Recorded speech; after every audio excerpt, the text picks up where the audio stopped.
Hello, Lofters. This is Louis, your maintenance supervisor. Today I'm going to show you how to replace your filter in your apartment. We usually hang these out at the office or we can deliver it to you at your apartment. First you do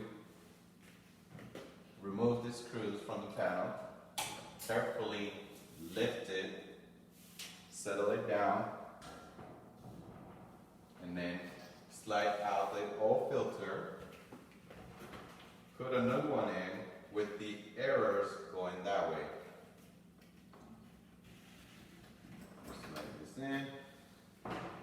And then you put the cover carefully, put it in there, and then you just screw it in. And that'll be it. Thank you guys.